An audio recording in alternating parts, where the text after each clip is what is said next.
Bien, muy buenas tardes, mis amados hermanos, muchas bendiciones para todos. El día domingo, día 14 de septiembre, domingo 14 de septiembre, nos unimos nuevamente para hablar de la palabra de Dios, compartir el mensaje del Evangelio con la iglesia. Vamos a ir rápidamente al texto que nos atañe el día de hoy. Vamos a estar terminando el capítulo número 7. Vamos a estar hablando de un personaje del cual hemos estado hablando ya las últimas semanas. Su nombre es Esteban. Pero en la introducción quisiera mencionar una pregunta que tiene que ver un poco. ¿Cómo es reconocido un hombre? ¿Cómo es reconocido un hombre? Y la respuesta creo que es muy sencilla, por lo que hace, ¿cierto? Por lo que deja, por el legado que deja. Cuando durante esta semana, tal como lo mencionaba en la mañana, supimos de la muerte de este joven, del señor Kirk, y de los homenajes que se le han rendido, el mensaje de su esposa, muy sentido, por supuesto que deja a dos pequeñas niñas.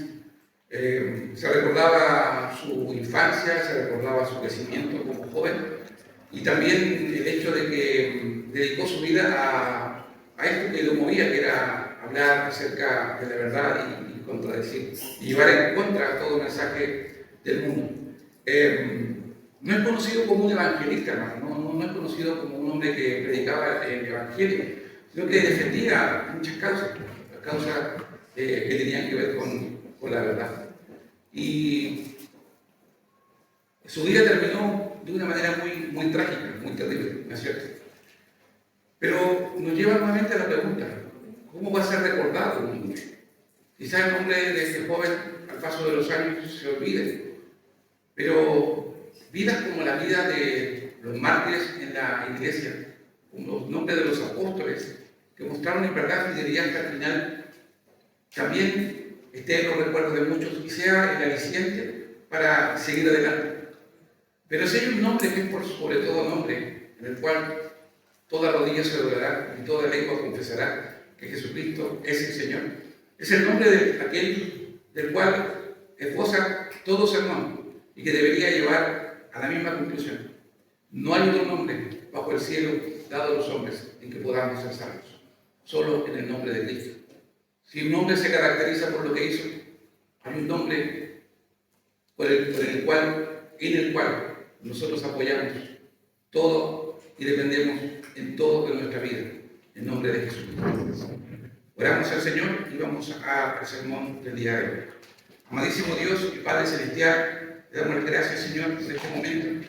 La reflexión va al caso, porque en verdad hoy, al escuchar tantas noticias, tantos eventos, en nombre de personas que pierden su vida, en nombre de hombres que entregan toda su vida en pos por llevar la verdad, nos hace reconocer, mi querido Dios, que en tu gran misericordia y bondad escogiste un pueblo para ti, Señor. Y este pueblo no puede ser un pueblo quieto, un pueblo inactivo, un pueblo silencioso. Al contrario, por abrir su boca, Esteban recibió la muerte. Por proclamar el bendito evangelio de salvación, Cristo fue llevado a la cruz. Por predicar el mensaje del Maestro, cada uno de los apóstoles alcanzó la muerte. Y por proclamar el bendito evangelio también la iglesia tiene como derrotero final el ser perseguido. Y en los tiempos de hoy, donde hay tanta frialdad, hay tanta pérdida de fe en muchos, en donde muchos abandonan muy fácilmente su fe y en donde otros utilizan la religión, la iglesia, como simplemente un lavado de conciencia.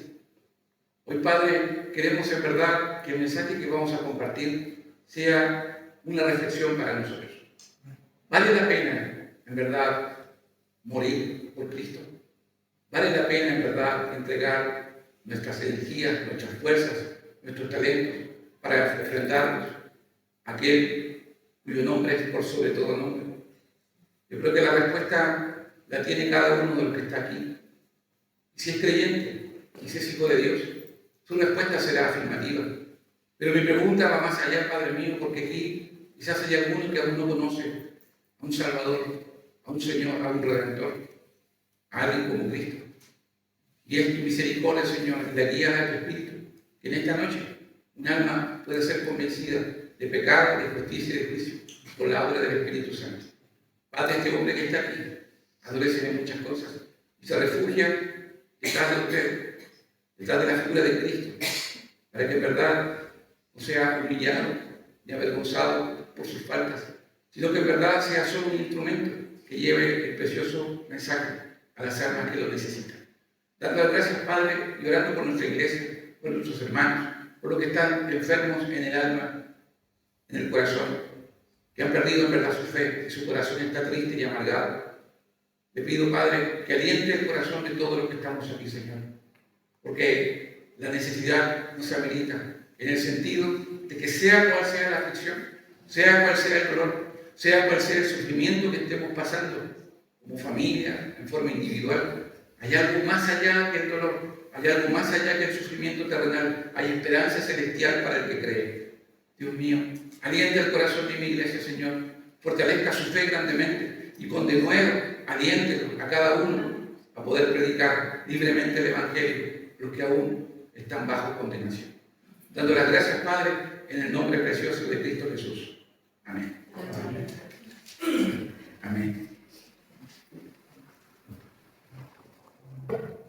Esteban aparece en la historia de la iglesia en tres circunstancias muy diferentes. Lo vemos cuando se menciona el nombre de los 7 varones de buen testimonio que debían tomar la responsabilidad de transformarse en los diáconos de la primera iglesia emergente. Vemos allí el nombre de Esteban, el nombre de Felipe, el nombre de Prócoro, el nombre de Nicanor, de Timón, de Parmenas y de Nicolás. Y representa a este grupo de personas, hombres en verdad, que se caracterizaban por un atributo muy importante, un atributo que todo creyente hoy debe tener, y sin lugar a dudas, ese atributo que nos permite seguir adelante, a pesar de toda dificultad, que eran llenos del Espíritu Santo.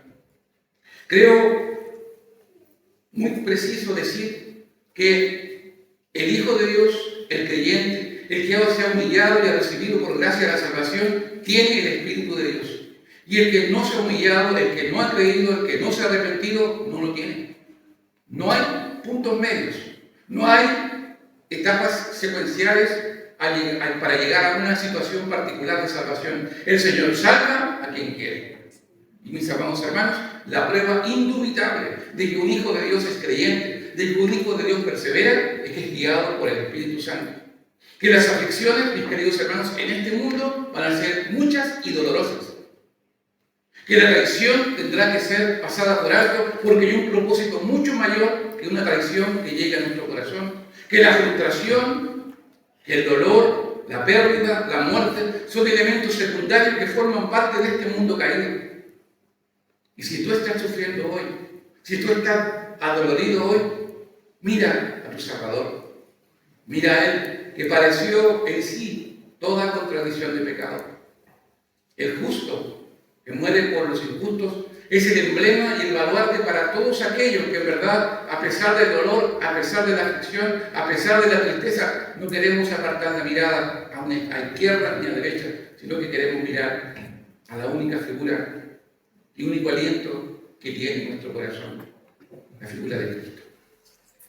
Esteban, un hombre que aparece en la escena aquí en el capítulo 6, está relacionado y se relaciona con personajes que han estado muy cerca del Maestro. Y no me cabe ninguna duda que dentro de los grandes proezas que el Maestro Jesucristo hizo, que el Salvador de nuestras almas hizo, Esteban probablemente haya estado escuchando o siendo testigo de cada una de aquellos sermones, de cada uno de esos milagros. Esteban no es escogido por casualidad. Esteban no es escogido dentro de los diáconos porque alguien le plació, sino porque la voluntad de Dios le nombró y le escogió desde antes de la fundación del mundo. Esteban es un personaje que de alguna manera, al ver su historia breve, porque solamente encontramos en Esteban en el capítulo 6 y lo terminamos de despedir en el capítulo 7. Vemos su aparición, vemos su función, vemos cómo el Señor le ocupó, vemos cómo el Señor le ocupó para predicar el Evangelio y luego vemos su muerte. Muy breve, muy corto, pero dejó huella. dejó una maravillosa huella y mostró que la obra que Dios hizo en él verdaderamente le transformó.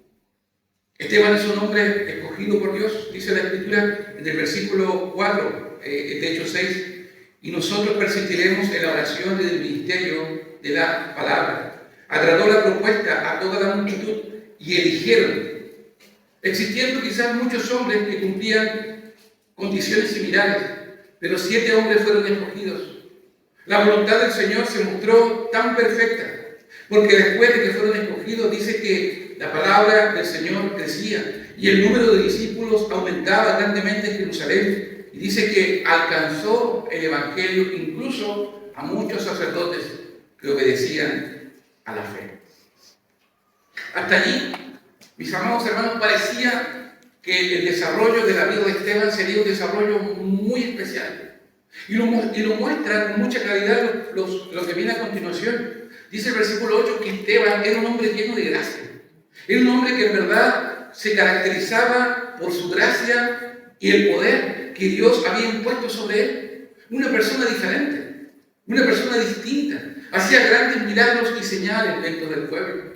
No cabe duda, mis queridos hermanos, que el hecho de hablar y decir la verdad atraerá a mucha gente, pero también provocará algo contrario: la envidia y el odio.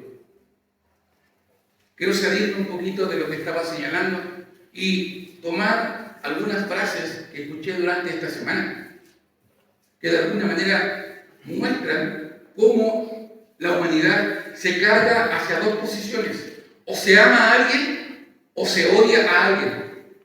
Y lo que ocurrió con este joven, con Kirk, fue exactamente eso. A Charles Kirk lo amaba mucha gente, pero también mucha gente lo odiaba. ¿Y por qué se puede odiar a un hombre? ¿Por qué se puede aborrecer a un hombre? Muchas veces, porque las palabras que salen de su boca llegan y profundizan el corazón de muchos. Esteban hablaba un solo mensaje. El mensaje de Esteban no hablaba de eventos particulares, sino que hablaba precisamente acerca de aquel que le alcanzó por gracia. Hablaba de Cristo. Cuando vemos, por ejemplo, el mensaje de Esteban, se caracteriza principalmente porque en el fondo cada frase, cada expresión, cada mención del Antiguo Testamento mostraba, si usted lo analiza con mucha profundidad, está mostrando un nombre que está escrito allí, un nombre que está mencionado. Cada vez que Esteban hace alusión a la historia de Israel y al fracaso de Israel, se encontrará con un detalle interesante. Esteban está mostrando, está encaminando paso a paso a que la figura que se debe, la figura que se presente, el único nombre que se destaque en su relato sea el nombre de Cristo. Esteban habla de José. Esteban habla de cómo los patriarcas, los hermanos de José, pretendieron quitarle la vida. Y no tan solo eso, porque quizás se suavizó su corazón y solamente le vendieron. Pero sea cual sea la situación, hermanos, fue triste y lamentable cómo un grupo de hermanos vende a su hermano porque había odio dentro de ellos. La situación se agudiza porque el pueblo que fue a Egipto fue liberado por Dios.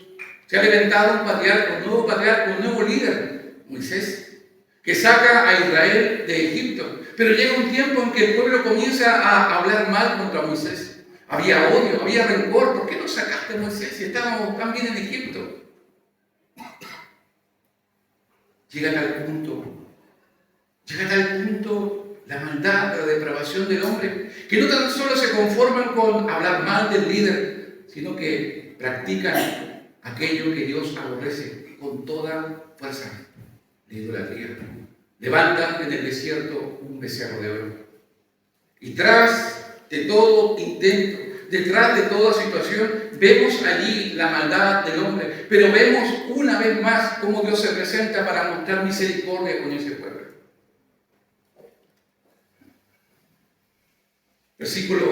Hechos capítulo 7, versículo 37.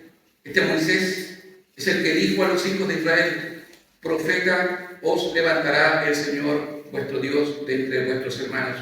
como a mí, a él oiréis. El versículo 37 de Esteban está hablando claramente que habrá un profeta que vendrá, un profeta que el Señor lo envió, cuya palabra es verdadera, cuya palabra es auténtica. Este profeta es Cristo, que será levantado de ese grupo. Ya los profetas hacia atrás, todos han sido aniquilados por el pueblo de Israel. Ninguno ha hecho caso a la advertencia de Joel, de Amós, de Oseas. Todos han resistido al llamado al arrepentimiento. Todos han dicho no a volver a las sendas antiguas. Todos han querido en verdad llevar y practicar su propia voluntad y no la voluntad de Dios. Se levanta un nuevo rey, David, que queriendo en verdad su íntimo deseo construir una casa para Dios, se le prohíbe hacerlo. Porque este David, un hombre conforme al corazón de Dios, nos muestra también que aunque las intenciones del corazón sean buenas, el hombre tiene pecado en su interior. Y David no está exento de aquello. David peca. La espada no se apartó nunca de la casa de David. Y fue su hijo Salomón quien construyó ese templo.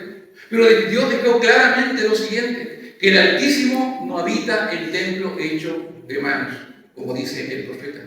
Tanto que se enorgullecía Israel de ese templo, tanto que se enorgullecía de la construcción, tanto que se enorgullecía de sus pilares, de todo lo que estaba interiormente. Fantástico el templo de Salomón, pero Dios no habita allí. No habita en templo hecho de manos. Los judíos se enorgullecían de su ley, se enorgullecían del templo, pero no servían a su Dios. Dios dice aquí en la palabra de Esteban, Hechos 7:49, el cielo es mi trono y la tierra el estrado de mis pies. ¿Qué casa me edificaréis? Dice el Señor. ¿O cuál es el lugar de mi reposo? ¿No hizo mi mano todas estas cosas? Y termina el sermón de Esteban. Hermano, mire, Esteban es reconocido como un hombre de Dios, lleno del Espíritu Santo, lleno de gracia y de poder. Qué maravillosos atributos. Y además, es un hombre muy instruido, conoce la palabra de Dios. Defiende las grandes acusaciones que se hicieron contra él. Se decía que habló en contra de Dios, que habló en contra de Moisés, que habló en contra de la ley, que habló en contra del templo. Y lo único que ha hecho Esteban es ratificar las palabras de su Maestro, de su Redentor, de su Salvador Jesucristo. Fue Jesús quien dijo que ese templo sería destruido y al tercer día se restauraría. Pero no hablaba de ese templo al cual ellos se idolatraban y consideraban como posesión, sino que hablaba de su propio cuerpo. No lo oyeron, pero él cumplió su palabra. El Señor resucita al tercer día, vence a la muerte y nos da esperanza a todo aquel que en él cree de vida eterna. Sí, mis amados, cuando vemos el relato de Esteban, cuando parte la historia, un hombre lleno del Espíritu Santo, lleno de gracia, lleno de poder, lleno de conocimiento de Dios, lleno de esperanza. La pregunta ¿es auténtico lo que él habla? ¿Es genuino lo que él habla? ¿Es la verdad lo que él está predicando? ¿Es la auténtica verdad la que él comparte? Quiero señalarle lo siguiente. ¿Bajo qué situación Esteban predica esto? Bajo una audiencia que se ha reunido para escuchar la palabra de Dios.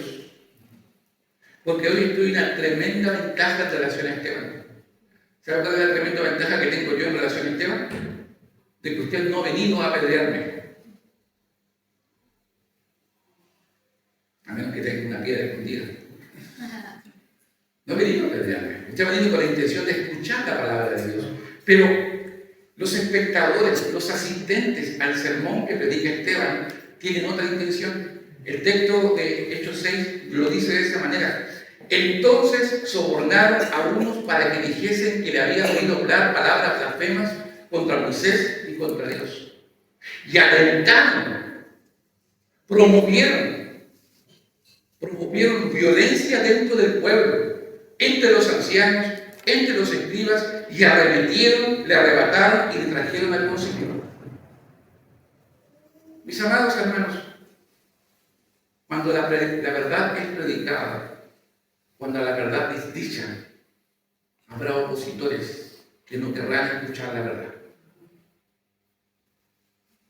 Repito, cuando la verdad es predicada, cuando la verdad es compartida, habrá opositores que se negarán a escuchar y que alentarán intenciones violentas contra aquel que la habla.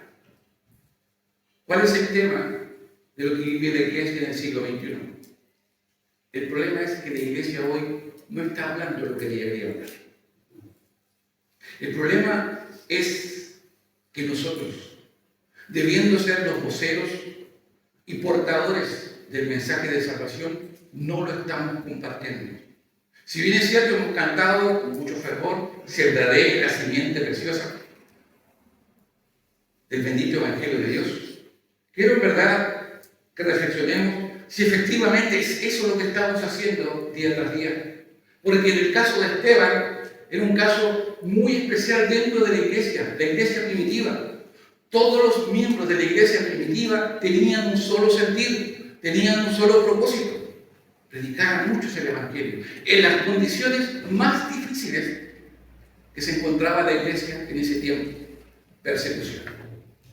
Quiero agregar un elemento más. La figura de Esteban, la muerte de Esteban, va a provocar, mis amados hermanos, un quiebre irreconciliable entre el judaísmo y el cristianismo. No serán los romanos, escuchen bien, no serán los romanos los que provocarán esta persecución. ¿Saben quién está detrás de esta persecución, de este grupo de hermanos, de este grupo de cristianos, de esta iglesia que se está formando, de esta iglesia que está predicando a Jesucristo? ¿Saben quiénes serán los que perseguirán a los cristianos? Ustedes se van a sorprender, pero es el pueblo judío. Miren lo que dice el capítulo 8 de Hechos. En aquel día hubo una gran persecución contra la iglesia. Hubo una gran persecución contra la iglesia, no contra la nación de Israel. Hermano, me siguen, ¿no es cierto? ¿Contra quién la persecución? Contra la iglesia, contra el grupo de hermanos que el Señor escogió y que se está formando como la iglesia del Señor. Contra ese grupo es la persecución. ¿Quiénes promueven esta persecución? Aquellos que le dieron muerte a Esteban. ¿Quiénes están dentro de ese grupo? Escúchenlo. Están ancianos, escribas, y dice, algunos de la sinagoga llamada de los libertos, de los de Cirene, de los de Alejandría, de Cilicia, de Asia, que disputaban con Esteban. Es bueno que sepamos doctrina, que defendamos nuestra fe. Es bueno, mis queridos hermanos, es muy bueno. Pero llega un momento, mis queridos hermanos, en que lamentablemente, al hablar de la verdad, nos traerá como consecuencia el tener enemigos por predicar la verdad. Y con tristeza lo que estamos viendo en el primer siglo es que lo que pasó con Jesús no quedó allí. Ese odio, esa rabia, esa impotencia que tenía el pueblo de Israel cuando dijo, crucifícale, crucifícale, que ha comenzado a transmitir poco a poco dentro del pueblo judío. Hay odio. Hay odio. Todo aquel que predique a Cristo debe ser perseguido. Todo aquel que hable de Jesucristo, de que Jesucristo Dios, es un blasfemo. Todo aquel que hable como los que hablan los del camino deben ser exterminados. No se debe escuchar más entre las calles de Jerusalén, de Judea, el nombre de Jesucristo. Siglo XXI, ¿saben? Es el mismo escenario que vemos hoy en las calles de Israel. Hay una rabia contra el Salvador Jesucristo. Hay un profundo aborrecimiento, mis queridos hermanos. Cuando vemos los libros judíos escritos posteriores a los tiempos de Jesús, se dicen cosas tremendas de Jesucristo, que no las voy a decir en este púlpito. Pero aquellos sacerdotes, aquellos escribas posteriores a la muerte de Esteban, escribieron muchos textos que mostraban su aborrecimiento a Jesucristo. Mis amados hermanos, esta historia contada de esa manera nos está mostrando que efectivamente Dios no tiene dos pueblos, sino que tiene un solo pueblo. Un pueblo que se ha humillado y que ha crecido bajo el único fundamento de creer en Jesucristo y en su ministerio y en su obra. Aquí no hay un tema étnico, aquí no hay un tema del pueblo de Israel. Aquí, mis queridos hermanos, hay una iglesia que es perseguida por decir la verdad. Diagnóstico de la iglesia en general. De hecho, de las autodenominadas iglesias del siglo XXI. ¿Qué características tienen las iglesias del siglo XXI? Primero, promueven alianzas con la política. Hay una fuerte unión entre los grupos religiosos más fuertes en Estados Unidos y en muchos países con la política. El presidente Biden, el anterior presidente, antes que el presidente Trump, él se juntó, buscó votos. ¿Sabe dónde? Dentro de la Iglesia Católica, en los Estados Unidos. Les prometió el cielo y la tierra. Salió elegido y al poco tiempo estableció, nuevamente ratificó el matrimonio homosexual y el aborto. El actual presidente Trump también está buscando el apoyo de las iglesias evangélicas. ¿Para qué? Para alcanzar el poder. Habla de Jesús, habla de la Biblia, mis queridos hermanos. La política y la religión hoy están siendo entrelazadas, mis queridos hermanos, unidas. Chile, los candidatos, los diputados, los presidentes, urgentemente están buscando el voto evangélico. Eso es una cosa, mis queridos hermanos, que mientras la iglesia más se acerca a esta unión con la política, la iglesia se va a empezar a corromper. Y los hechos lo muestran. Por eso las críticas más fuertes contra el protestantismo, contra el evangelicalismo, contra el movimiento pentecostal. Pastores millonarios, pastores que tienen muchas riquezas en del medio de la pobreza que tiene el pueblo. Guatemala, mis queridos hermanos, Guatemala es un país en Centroamérica extremadamente pobre, pero se construyó un templo que costó $50 millones. El templo del pastor apóstol Arcángel Cayuna. ¿Cómo la iglesia se junta con la política? Porque ha dejado de tener al Dios de la Biblia como mirada. Y ha comenzado a vivir ya con la mirada puesta en la tierra, no en la eternidad. Por eso usted verá tremendas manifestaciones de herejía, mis queridos hermanos. Es terrible cómo las redes sociales en sermones de iglesias hablan herejías y herejías, y el pueblo aplaude. Se pone de pie. Traen los cantantes más famosos para hacer un hermoso sermón. Todos cantando y alabando. Pero no hay Dios. No hay Biblia. No está el Espíritu Santo allí. El remesón que hace Esteban con el pueblo de Israel es fuerte. Cuenta su historia. Pero quizás, mis queridos hermanos, y lo decía la semana pasada, este es el momento, Esteban, de que hables al pueblo, a tu pueblo, y lo llames al arrepentimiento. Este es el momento, Esteban, de decirle a los escribas, a los ancianos, Dios tiene un propósito maravilloso para ti. Pero no. Esteban habla la verdad. Esteban no puede ser comprado. El corazón de Esteban no puede ser cambiado. Él predica la auténtica verdad y llama a los pecadores al arrepentimiento de la manera como Jesús llamó a los fariseos. Sepulcros blanqueados. Le dijo la verdad. Esteban lo dice así: duro de servir e incircunciso de corazón y de oídos. Su corazón, sus oídos no quieren oír, y su corazón no quiere ser cambiado. Vosotros resistís siempre el Espíritu Santo, como vuestros padres, así también vosotros. Es ese escenario, mis queridos hermanos. Versículo 51 va mostrando cómo Esteban va adentrándose a las consecuencias que trae hablar la verdad. La está diciendo con convicción. Es un hombre lleno del Espíritu Santo, un hombre lleno de gracia, lleno de poder. No podemos argumentar que Esteban está entregando un mensaje basado en sentimientos. No, mis queridos hermanos. El mensaje de Esteban es un mensaje profundo, lleno de verdad. Pero la verdad trae consecuencias.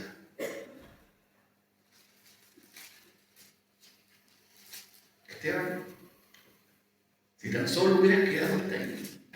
Pero Esteban sigue. ¿A cuál de los profetas no persiguieron vuestros padres?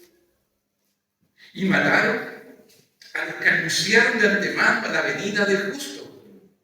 Se da cuenta que aquí Esteban ya hace alusión, de hecho aparece en su Biblia la palabra justo, con una J grande, ¿no es cierto? ¿Esa J de quién? De Jesucristo. Esteban menciona claramente que muchos de los profetas, todos los profetas del Antiguo Testamento, anunciaban la venida del justo, la venida de Jesucristo. La Biblia, de tapa a tapa, el Antiguo Testamento muestra un solo nombre, en el cual se cumplían todas las profecías, el nombre de Jesucristo. No había dirección, no había certeza, no estaba el Espíritu Santo con ellos, por eso no podían ver la inmensa verdad que se les estaba revelando. Los profetas venían a anunciar la venida del Mesías, pero ellos no oyeron. No oyeron. Se convirtieron, dice Esteban, en entregadores y matadores. La ley estaba dispuesta para ellos, pero ellos no la guardaban. Voy a mi segundo punto, que es el siguiente. ¿Qué hizo Esteban? Es un tema interesante porque creo, si usted ve y busca el capítulo 7, la defensa de Esteban, es un texto bastante largo, así que posiblemente haya demorado bastante tiempo en señalarlo, bastante tiempo en expresarlo. Y la Biblia, que es inspirada por el Espíritu Santo, deja un resumen o lo más importante del mensaje de Esteban, pero debe haber sido un mensaje bastante extenso, ¿no? Con mucho contenido, con mucha verdad. Pero mira, en el versículo 55, cómo de un momento a otro, Esteban cambia el sentido del mensaje y ahora expresa verbalmente lo que está ocurriendo en él. Cito, Hechos 7:55. Pero Esteban, había dos circunstancias en ese momento. Por un lado, Esteban, y por otro lado, los que estaban escuchando. La actitud de Esteban es muy distinta a las personas que están escuchando. ¿Qué hacen las personas que están escuchando? Dice que al oír estas cosas, recibieron estas palabras que dijo Esteban como ofensas. Entendieron que el mensaje de Esteban estaba dirigido directamente hacia ellos. ¿Y qué sucede cuando usted se siente, como dicen por ahí, tocado con alguna frase? Cuando usted dice, está hablando de mí. ¿Qué siente uno cuando escucha palabras y dice, está hablando de mí? ¿Sabe lo que pasó? Que al escuchar estas palabras, el grupo de los religiosos que estaban ahí las recibieron. Pedro también habló fuerte. ¿Se recuerda en Hechos capítulo 2? Y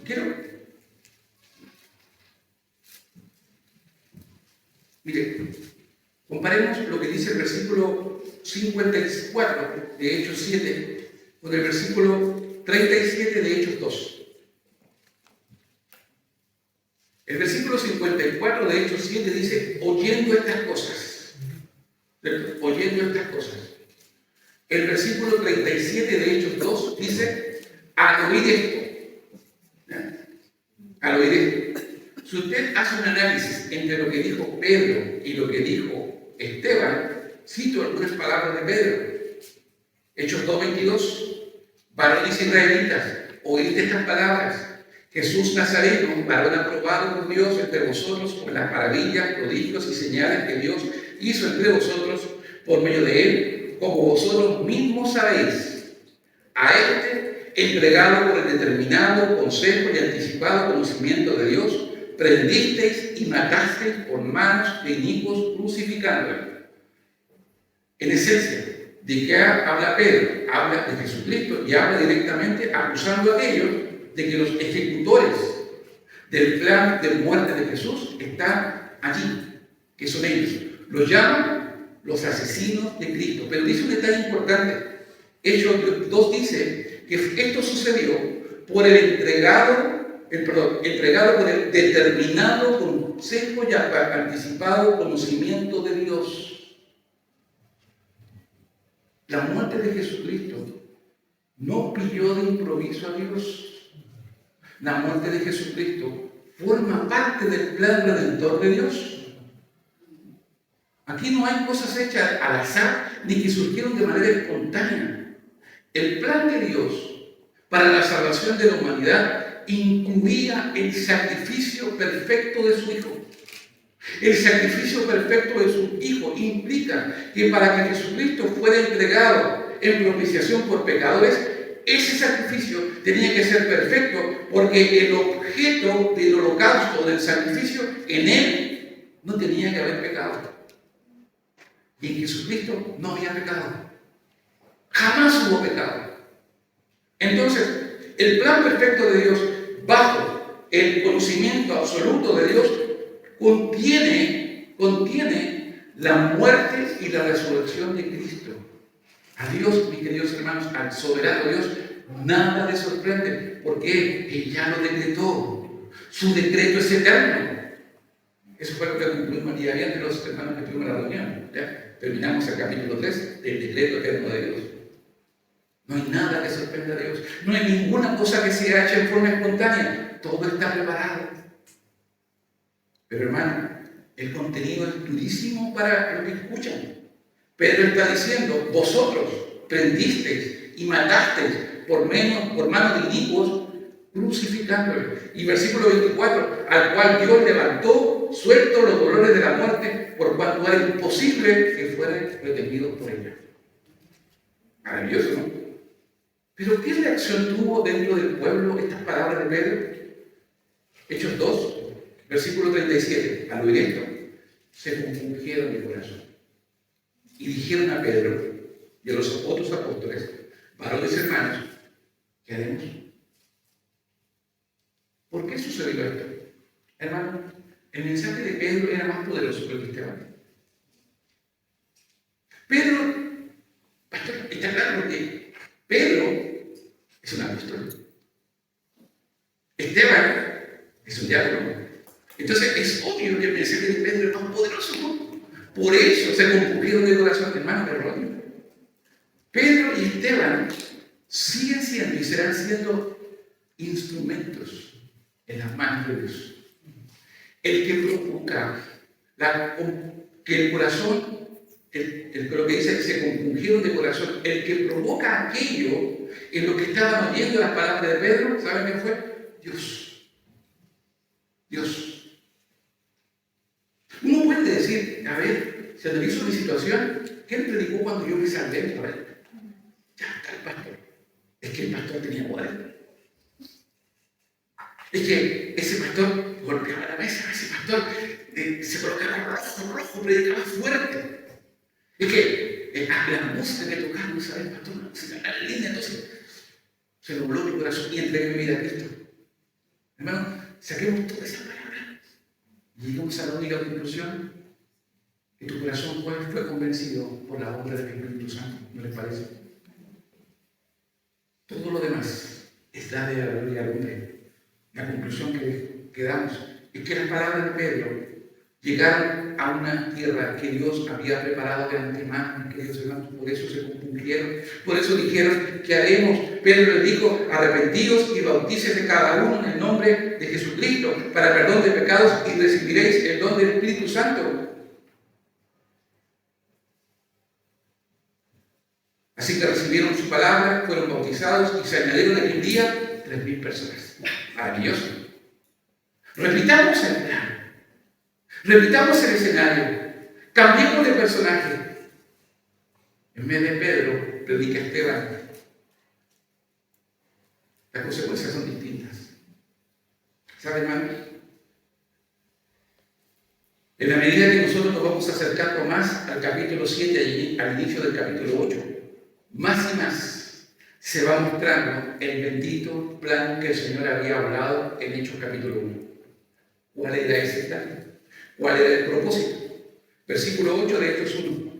Pero recibiréis poder cuando haya venido sobre vosotros el Espíritu Santo y me seréis testigos en Jerusalén, en toda Judea, en Samaria y hasta lo último de la tierra.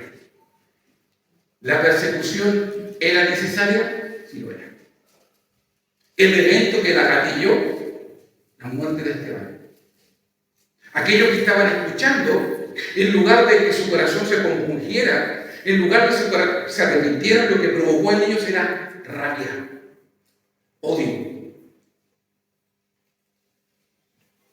Creo haberme enfrentado, mis queridos hermanos, durante mi vida, antes de Cristo, a muchas situaciones en las cuales, a veces, y con mucho temor y respeto lo digo, a veces me burlaba del Evangelio.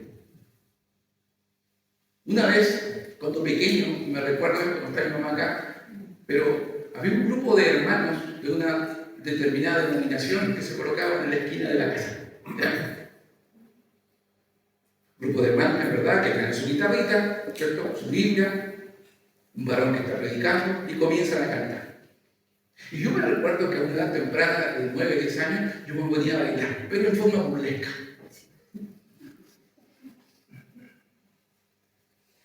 Eso, mis amados hermanos, era mi ignorancia. Una ignorancia que al final, a pesar de la burla, el Señor tuvo misericordia de mí. Creo, mis queridos hermanos, que dentro de este grupo, que fueron los participantes de la muerte de Esteban, en un momento más vamos a encontrar a alguien que fue cómplice de la muerte de Esteban. Y muy posiblemente, por la única voluntad de Dios, hayan algunos más que participaron en la muerte de Esteban, que al paso del tiempo, Dios en su misericordia cambió su corazón. ¿Y por qué señalo esto? Porque les aseguro que no solo yo me burlaba del Evangelio, que no solo yo decía que no hay Dios, que no solo yo participaba en actividades que afrentaban el nombre de Dios. Estoy en lo incorrecto. Seguramente, entre todos los que están aquí, cuando eran pequeños o adolescentes, jamás pensaron un día participar en una iglesia. Jamás se imaginaron que estarían escuchando un día domingo a un pastor. Jamás pensaron que dispondrían a lo mejor el descanso dominical por escuchar la palabra de Dios. Jamás pensaron que odiando el Evangelio, que rechazando al Señor, un día el Señor en su misericordia nos alcanzará. No creo ser yo el único caso. Yo creo que hay muchos aquí. Oyendo estas cosas, se enfurecían en sus corazones y crujían los dientes contra él. Hermanos, ¿saben que en el intento de la casa, cómo se sentía ese crujir de dientes? Así como, debe haber sentido una rabia muy profunda, ¿no? Así tipo, no sé, me imagino como que crujan los dientes de rabia, ¿ya? Eso eran ellos. ¿Qué estaba haciendo Esteban?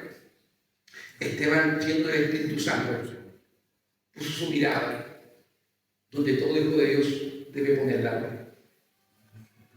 ¿Sabe dónde? No en esta tierra, sino que en los cielos. El versículo 55. Esteban, lleno del Espíritu Santo, puesto los ojos en el cielo, vio la gloria de Dios y a Jesús que estaba a la diestra de Dios. ¿Cierto? Sus ojos lo veían. Sus ojos contemplaron en verdad. Aquí, hermano, hay mucha disputa respecto a este versículo. Vio efectivamente la gloria de Dios. ¿Qué es ver la gloria de Dios?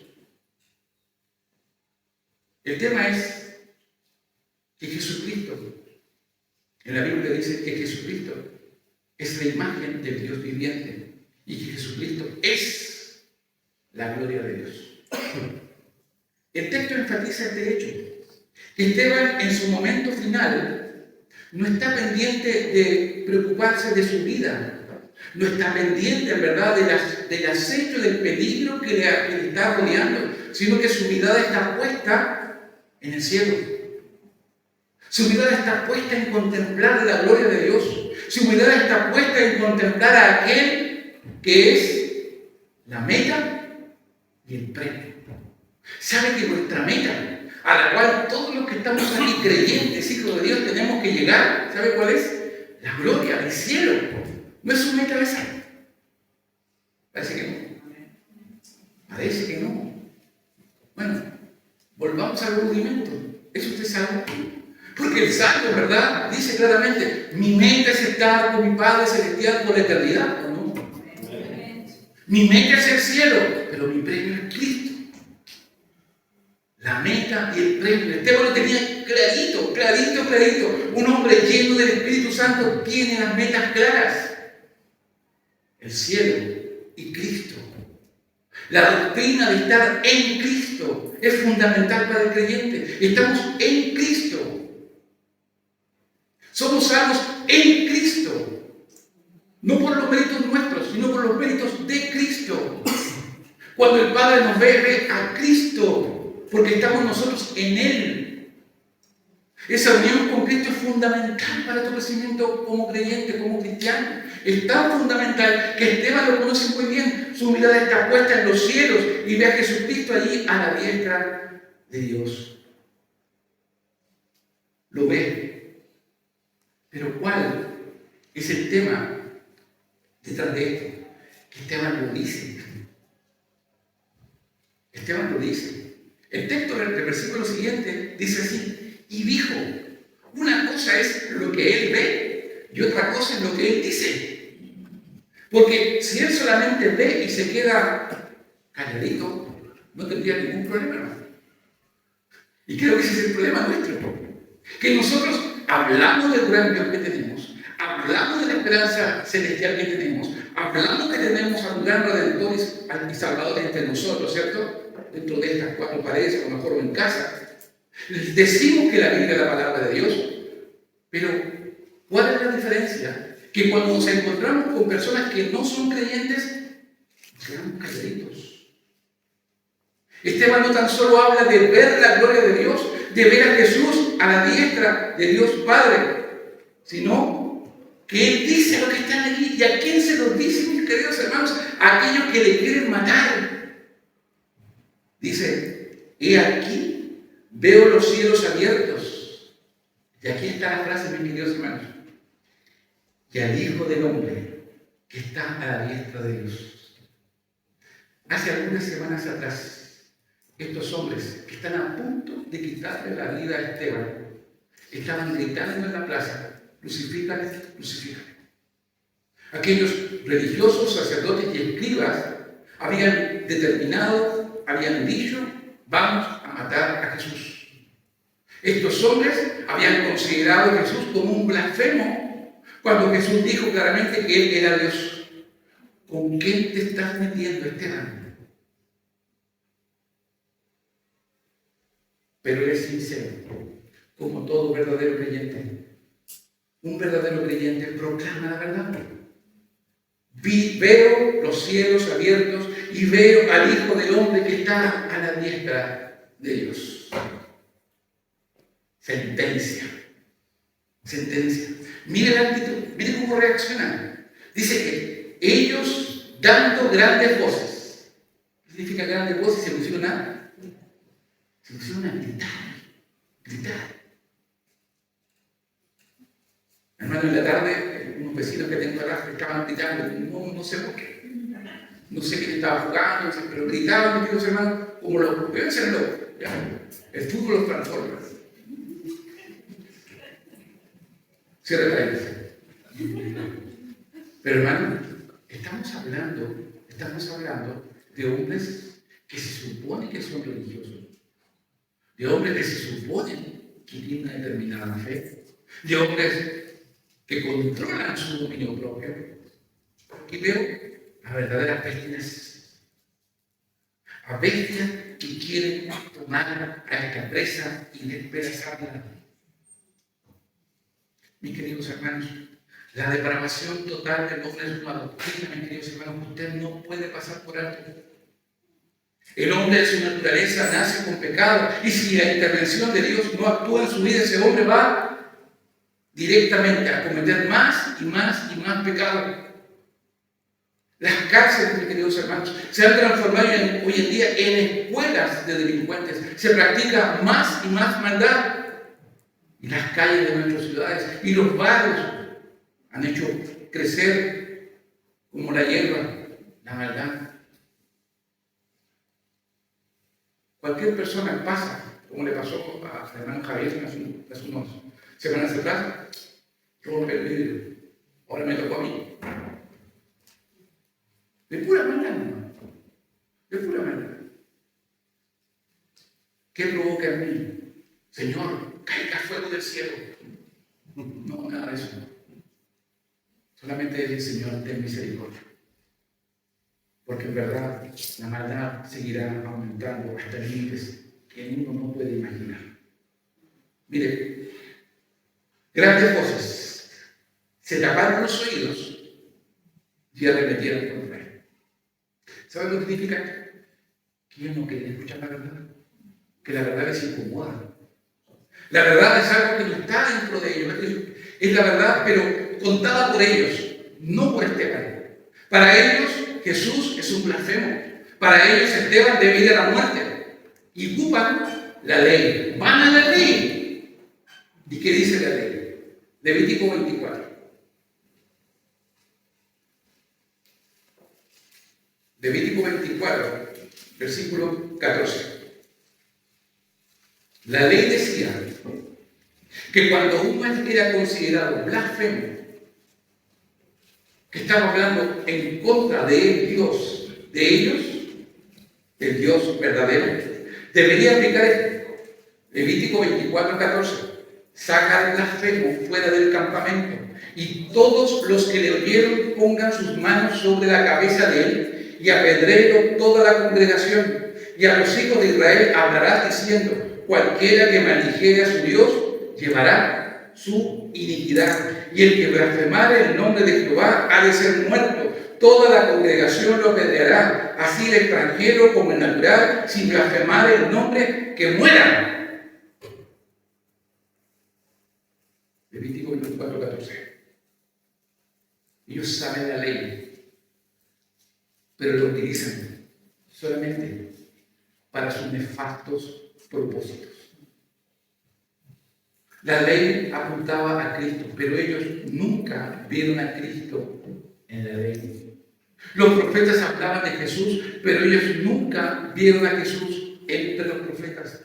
Lo que hacían era tapar sus oídos y tapar su corazón. Arremetieron como fieras salvajes. Lo único que querían era no soltar esa presa. Versículo 57, cuando ellos dando grandes voces, se taparon los oídos y arremetieron a una contra él. Y aquí aplica el versículo 58.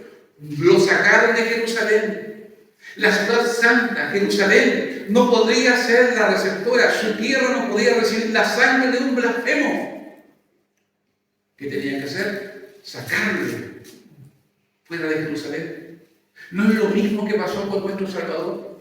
¿No lo sacaron de la ciudad santa y lo llevaron al Calvario y lejos para que muriera como un blasfemo, un hombre malo, como un hombre perverso? Echándole fuera de la ciudad y apedrearon. Y los testigos pusieron sus ropas a los pies de un joven que se llamaba Saulo. Leyó conmigo Levítico 24:14. ¿Qué es lo que decía? Y toda la congregación apedreó, porque si es blasfemo que ha blasfemado contra el nombre, que muera. La Biblia habla y hace referencia a un joven. Los testigos que estaban allí dicen que pusieron sus ropas a los pies de un joven. La expresión pusieron sus ropas a los pies significa algo, mis queridos hermanos. Significa lo siguiente. Significa que aquel que va a cuidar sus ropas era un hombre de confianza. Él es de los nuestros. Cuida nuestras ropas. Él es de los nuestros. Saulo de Tarso era de aquellos que consentían la muerte de Esteban. Vea usted mismo, Hechos 8:1. ¿Qué es lo que dice? Y Saulo consentía en su muerte. Saulo consentía en su muerte. Un detalle. Cuando se perpetra un crimen y hay participantes en el crimen y hay alguien que colabora dentro de ese hecho deleznable, como en el caso de Saulo, cuidando las ropas y consintiendo con su muerte, nos llevamos a la conclusión de que si llevamos a estos personajes a la justicia, Saulo también sería culpable. Saulo de Tarso, junto con el resto de los hombres que apedrearon a Esteban, son criminales y reos de muerte. Merecen la pena del castigo por sus hechos. Merecen en verdad que el justo juicio de Dios se aplique sobre ellos. Versículo 59. Y apedreaban a Esteban mientras él, mire, un hombre lleno del Espíritu Santo, un hombre lleno de gracia y de poder, podía haber invocado al Dios de la gloria para que le salvara, ¿no? Pero siguió el ejemplo, ¿sabe de quién? ¿Quién fue su modelo? Jesús. Cuando estaba frente a Poncio Pilato, ¿se recuerdan? ¿Qué él dijo? Que tenía la facultad de hablar al cielo y vendrían hacia él en su auxilio una legión de ángeles. Pero Jesús no lo hizo. En lugar de aquello, Esteban se prepara para su partida diciendo: Señor Jesús, recibe mi espíritu. Esta frase, mis queridos hermanos, también es bien interesante porque Esteban está admitiendo la divinidad de Cristo. Está admitiendo Esteban en su último respiro que para él Jesucristo es el Señor. Con su boca ha confesado que Jesucristo es el Señor durante su vida, durante su ministerio y durante su muerte. Para que un hombre o una mujer sea recordado por la eternidad, sea escrito su nombre en el libro de la vida, usted debe confesar con sus labios que Jesucristo es el Señor. Usted debe confesarlo. Usted debe decirlo. Esteban lo está diciendo, lo dijo durante toda su vida. Esteban es un hombre de fe, lleno del Espíritu, lleno de gracia, lleno de poder y con una fe inquebrantable en Jesucristo. Jesucristo. Jesús recibe mi espíritu. Y puesto de rodillas, clamó a gran voz: Señor, no le tomes en cuenta este pecado. La similitud con Jesucristo es admirable. Cuando fue crucificado Jesús, también hubieron falsos testigos. Cuando fue crucificado Jesús, la causa fue que habló acerca de la verdad. Cuando fue crucificado Jesús, él en la cruz dijo: perdónanos porque no saben lo que hacen. El ejemplo vivido de Esteban en su vida fue exactamente lo mismo. Porque, mis amados hermanos, el creyente verdadero, el Hijo de Dios, vivirá para Cristo, trabajará para el Cristo y entregará su vida en el último momento al Señor. En el momento en que tú fuiste llamado, que formaste parte de la iglesia del Señor, tu vida ahora tiene un propósito. El Señor Pablo, inspirado por el Espíritu Santo, dice lo siguiente: crucificado estoy con Jesús. Y ya no vivo yo, sino que ahora vive Cristo en mí. Y habiendo dicho esto, dice, durmió. La nueva versión, la Biblia de las Américas, dice, y murió. Pero hermano, yo me quedo con esta interpretación de la Biblia, cuando dice, y durmió. Y durmió. Esteban cierra sus ojos. Y cuando Esteban abre sus ojos, ¿sabe dónde está? En la gloria. En la gloria. Yo sé que muchos de los que estamos aquí aún no pensamos ni siquiera en la muerte, y se nos pasa por la mente el hecho de en qué forma uno le gustaría terminar sus días. Pero yo creo que muchos ya empiezan a hacer planes a medida de que pasan los años. Me gustaría estar rodeado de nietos, tranquilito, sin ninguna enfermedad, y de repente irme en el sueño, así tranquilito, hermano.